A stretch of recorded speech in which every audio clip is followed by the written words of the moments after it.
Hi class, this is Mr. Durst here, and we're going to dive into our lab objective sheet for week 3. This first recording, we're going to focus on articulations and body movements. I have your lab objective sheet pulled up here on the screen. As we look at joint classification, there's not much that I can say on joint classification. I want you to be able to differentiate a fibrous joint from a cartilaginous joint from a synovial joint. So separate these kinds of joints from each other. They're described in your lab manual. Make sure you reference table 11.1 in your lab manual. As we look at Roman numeral number 2, actions at joints. This is some good generic terminology that I want you to be able to apply. These actions aren't going to be asked directly on the lab exam. So I'm not going to ask you, what is circumduction? What is extension? I'm not going to take the time to ask that. But if we look at exercise 13 content, you can see there's elevates. When we look at the actions of our muscles, we have retracts, abducts, rotates, flexes. We use this terminology when talking about what the muscles do. So kind of like when we were learning generic bony markings, so that you can learn the specific bony markings for your lab exam, we have these actions at the joints. I want you to learn these generic actions so that when I ask you the action of the specific action of a specific muscle, you're able to use the terminology correctly. And then we have our joints. We have 3 joints we're going to focus on. We have the hip, we have the knee, and we also have the shoulder. So let's dive into it. We'll start with the hip first. So there we go. I have visible body pulled up here. And as we're looking at the pelvic girdle, I'm going to go ahead and remove all those bursa. And we'll just focus on the hip here. So I'll go ahead and rotate. So just to get our orientation, here's the femur. Here is the ilium. There's the pubis, and there's the ischium. So I'm emphasizing those 3 bones, which were from your week 2 lab objective sheet, those 4 bones, because the ligaments are beautifully named. These ligaments of the hip joint are named for those bones. Let me close this window here. Awesome. So we have iliofemoral, ischiofemoral, and pubofemoral ligaments. So we're going to look at those first, these superficial ligaments. So here, just to reiterate, this bone right here is the ischium. Here is the femur. And connecting the femur to the ischium, we have the ischiofemoral ligament. The iliofemoral ligament, connecting the ilium to the femur. So as we look at this, we have ilio listed, the root word ilio before femur. The first root word tells you the origin. The second root word, femoral, tells you the insertion. Or another way to think of this is this first root word here, ilio, tells you that the ligament, the first part of the ligament that's closest to the heart is the ilium, and the part of the ligament that's farthest away from the heart connects to the femur. So we have the iliofemoral ligament between the ilium and the femur. Right here we have the ischium. Between the ischium and the femur, we have the ischiofemoral ligament. And then here on the anterior of the pelvic girdle, we have the pubis bone. And between the pubis bone and the femur, we have the pubofemoral ligament. Gotta love those names. So let's go ahead and hide those ligaments.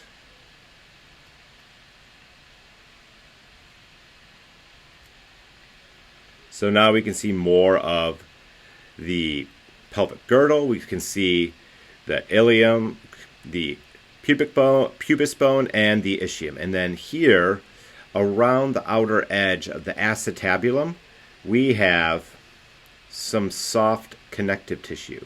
This soft connective tissue is called the acetabular labrum. The purpose of the acetabular labrum is to help serve as a friction reducer and a shock absorber within the acetabulum, as the head of the femur sits within the acetabulum. I'm going to go ahead and get rid of the pelvic girdle bones here. So I'm just going to go ahead and just back it up here, click pelvic girdle, and hide all those bones. And here, attached to the head of the femur, let me get rid of that guy there. Attached to the head of the femur, so I have the femur highlighted right here, and then there's this little ligament at the tip of my pointer that's attached to the head of the femur that anchors the head of the femur into the acetabulum. That is the ligamentum teres. Some A&P textbooks refer to that as the round ligament. Your lab manual refers to that as the ligamentum teres, so that's what we're going to stick with. And that's what's on your lab objective sheet. Ligamentum teres. So those are the 5 objectives of the hip. Let's move on to the knee. So I'll go back out to our main menu, and I'm going to go ahead and find the knee.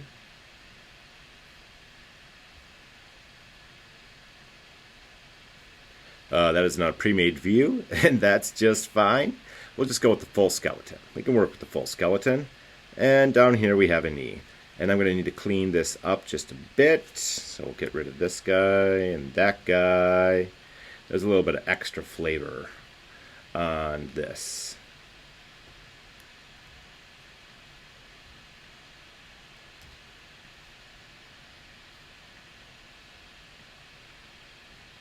And we'll get rid of the entire left lower limb.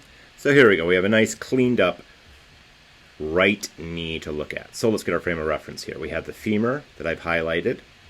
Here I have the tibia that's been highlighted. And then right here is the fibula that has also been highlighted. And while we're looking at the knee joint, we have posterior and anterior cruciate ligaments.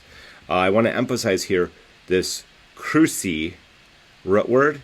That's the same root word that's used in crucifix or crucifixion. It's a root word that means cross. And if we look at the anterior and posterior cruciate ligaments, you can see how they crisscross with each other. I need to hide this guy. There we go. So right here, we have the anterior cruciate ligament. And right here, we have the posterior cruciate ligament. And I'll go ahead and just quickly hide the femur. So we can see how we have the anterior cruciate ligament and the posterior cruciate ligament. If you look at them from the correct angle, you can see how they crisscross with each other. I'll go to multi-select here to really emphasize that crisscrossy pattern. So that's why they have cruci as the root word naming these ligaments. All right, let's see if I can get the right femur to reappear. There we go. I just added the right femur back. Fabulous! Let's get rid of multi-select. So we had posterior anterior cruciate ligament. I want to emphasize that the anterior cruciate ligament has an insertion that is anterior, towards the anterior of the knee, and the posterior cruciate ligament has an insertion that's towards the posterior of the knee. Next we have the patellar ligament. Recall, ligaments connect bones to bones. So, right down here, between the patella and the tibia, we have the patellar ligament. Not shown between the patella and the muscles of the quadriceps, we have the patellar tendon. But right here we have the patellar ligament between the patella and the tibia. We also have, if you're crusty like me, the lateral and medial collateral ligaments. The new school names that have been introduced rather recently are naming these ligaments after the bones of the body. They attach to the fibular and tibial collateral ligaments. As we look at the root words here, we have col, meaning 2 of them, and they're located, this pair is laterally oriented. These 2 ligaments are oriented on the sides of the knees. So if we go back to visible body, let's get our orientation. I'm going to zoom out so you can see the full skeleton. So here we can see the tibia is always going to be medial. Tibia is medial. And fibula, and the fibula is always going to be lateral. So here, taking a look at this guy, Between the femur and the fibula, we have the lateral collateral ligament, also known as the fibular collateral ligament. And then on the other side, between the femur and the tibia, on the medial side of the leg, we have the medial collateral ligament, also known as the tibial collateral ligament. And then finally we have the menisci of the knees. Meniscus being the singular, menisci being the plural. And the names are intuitive. Medial is towards the midline of the body. Lateral is away from the midline of the body. So I'm going to go ahead and remove the patella and the patellar ligament and just a few little extra bits and pieces just to clean it up. Okay, so now we can see how there's some extra connective tissue pieces within the knee. These extra pieces of connective tissue are referred to as the menisci, and they're made of fibrocartilage. They serve as a shock absorber to help keep the medial and lateral condyles of the femur in line with the medial and lateral condyles of the tibia. So you can think of the menisci as the fossas that pair with the condyles of the bone. So towards the outside or lateral margin, towards the fibula, we have the lateral meniscus. And then towards the midline of the body, away from the fibula, we have the medial meniscus. And let's go ahead and show a rear view as well. A lot of students will accidentally get the lateral meniscus mixed up with the posterior cruciate ligament because the origins where these two things originate are right next to each other. So make sure you don't get the lateral meniscus and posterior cruciate ligament mixed up with each other. It's a common oopsies I see. So that was the knee. Let's move on to the shoulder. As we look at our shoulder, we'll go invisible body here and just back it up. And pelvic girdle, we don't want pelvic girdle. I am looking for the shoulder. There we go, view 15, the shoulder. Let's get rid of the bursa. No more bursa, beautiful. So let's do just a brief review. We have some bones within the shoulder and the shoulder girdle that we want to talk about. We have the clavicle, we have the scapula, and we have the humerus. And within the scapula, I'm going to do the detailed view of the scapula right over here. I'm clicking details. As we look at the scapula, there are some parts of the scapula I want to emphasize. So right here we have the acromion. Here we have the coracoid. And here we have the glenoid cavity. And I'm highlighting those key things because we have the coraco-humoral ligament, the coraco acromial ligament, the glenohumeral ligament, and the glenoid labrum. So as we look at this again, I want to emphasize the first root word here corresponds to the origin of the ligament. The second root word corresponds to the insertion of the ligament, and it's just named after the bony structure. So if we look at the coraco-humoral ligament, let's back out of here. Maybe if I hit the back button. There we go. Awesome. So if we look at the coraco-humoral ligament, we have the coracoid process right here. We have the humerus right here. So connecting the two, we have the coraco-humoral ligament. We also have the coraco-acromial ligament. So here's the acromion at the tip of the pointer. Here's the coracoid process at the tip of the pointer. So in between them, we have this ligament, the coraco-acromial ligament. We also have the glenohumeral ligaments. And I want to emphasize the plural there, ligaments. Your lab manual just groups them all together. There are 3 separate ligaments. We have a superior, middle, and inferior glenohumeral ligament. Let's go ahead and visible body, check it out.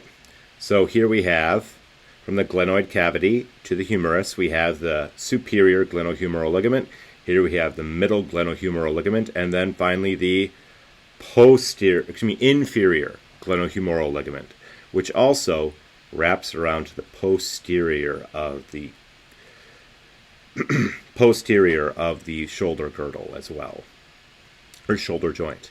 So, for your lab exam, we are not going to ask you to differentiate between superior, middle, and inferior. Just know that these are all collectively the glenohumeral ligaments, shown right there. So, that is all we have for our joints and the ligaments. I just want to make sure we're good. Yep, we're good. So, class, you have a wonderful time studying these ligaments of the shoulder, knee, and pelvic girdles. If you have any questions or comments, please feel free to post them in the class discussion board. And as always, happy studies.